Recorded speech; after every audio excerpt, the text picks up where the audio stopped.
The year is 1998. The Beastie Boys have just released their hit single, Intergalactic.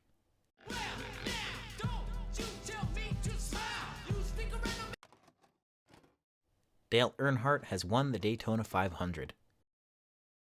Checkered flag. Dale Earnhardt finally is a champion of the Daytona 500.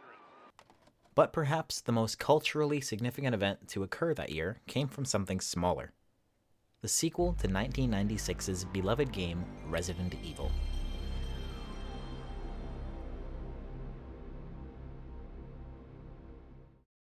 Resident Evil 2. Resident Evil 2 was released on January 21st, 1998 to critical acclaim. Garnering 8s and 9s across the board, Resident Evil 2 was bound for fame. And fame it found. GameSpot's Ryan McDonald put it best in his original review. What really makes Resident Evil 2 so amazing is simple. It has more of what people liked about the first Resident Evil. Weapons, ammo, creatures, and, most importantly, many, many instances when you'll be genuinely scared. Resi 2 set the bar for the gold standard of survival horror games. Ammo conservation, managing your inventory, scares. These are a few of the hallmarks of what makes a survival horror game, and they were all perfected by Resident Evil 2. In 2019, Resi 2 got a remake. Not just any remake, but an entire reimagining.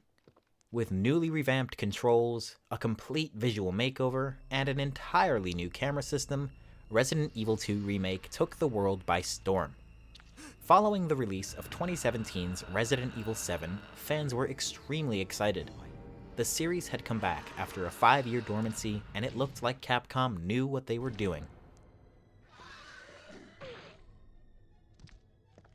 On January 1st, 2022, the next step in immersive horror was taken. A modder by the name of Preydog released their mod called RE Framework. This program allows you to do a lot of fun things in the game, such as enabling free cam, changing the timescale, turning on your flashlight whenever you want, and, most impressively, allowing you to play in VR.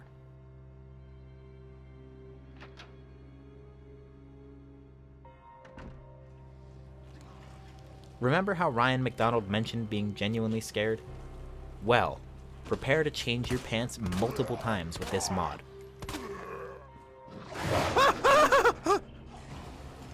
It's behind me! Oh God!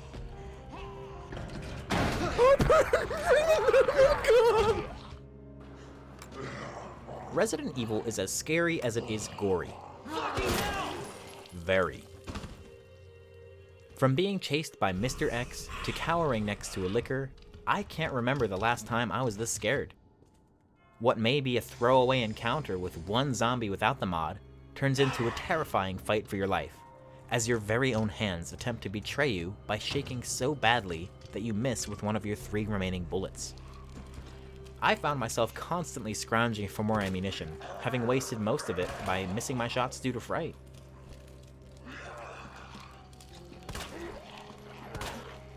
No other game has given me the same sense of both power and helplessness.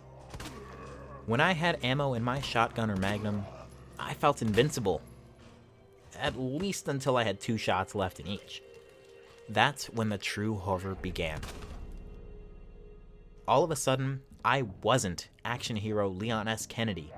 I was me, stuck in an overrun police station with life-size beasts who wanted to eat my face. And I loved every minute of it. You're going to be doing a lot of walking during your time with Resident Evil 2 VR. Not because the game is slow, but because you'll be wanting to take in every detail. The world of Resident Evil 2 is absolutely superb.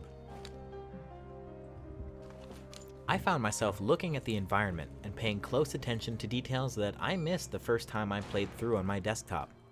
One moment comes to mind when I think of this. The zombie scene here follows my movement and stares at me. It makes no attempt to attack me, it just grabs the bars and stares. This bit of detail thoroughly creeped me out. Something that I didn't notice in my first non-VR playthrough. The only reason I noticed this was because I was there. Visual detail is just one part of what I consider to be important for immersion. Another major part would be sound.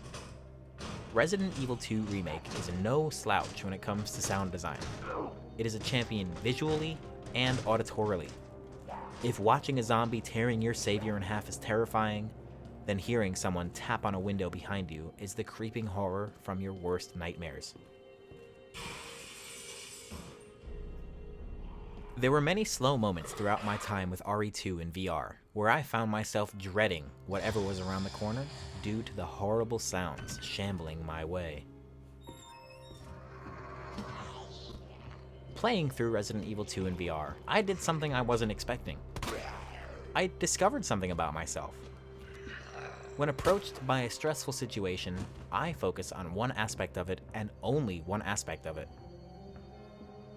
For example, many times throughout the game, I found the target of my attention would be one zombie, only to have another sneak up behind me and bite me.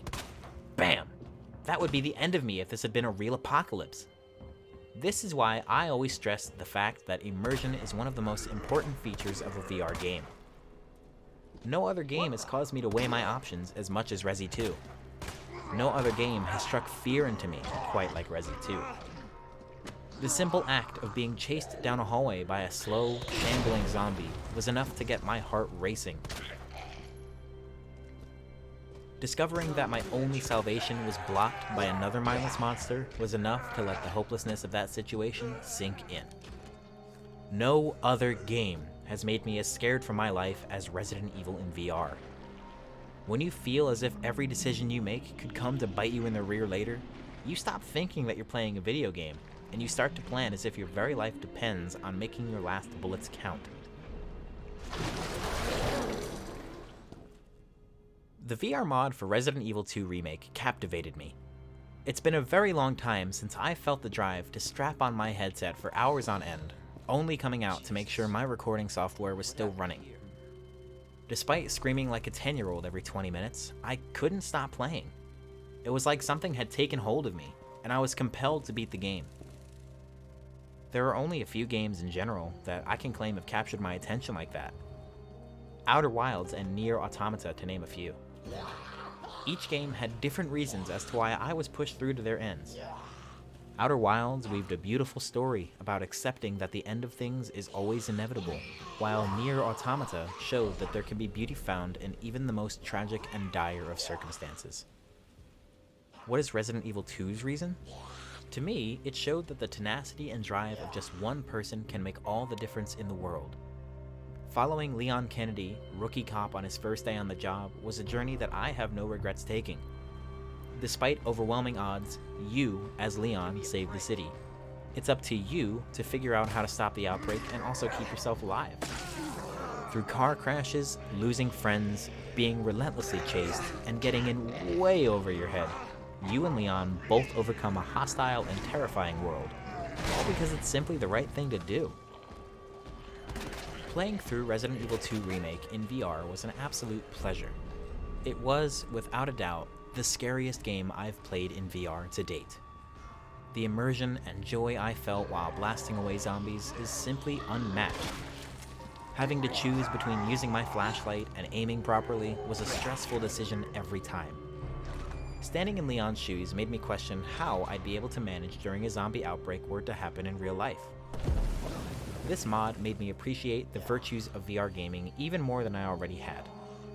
The VR community is small, but growing ever larger by the day. Today, a mod for Resident Evil 2. Tomorrow, a full-fledged game built from the ground up for VR. We are already seeing the revolution happen before our eyes. Thanks for watching.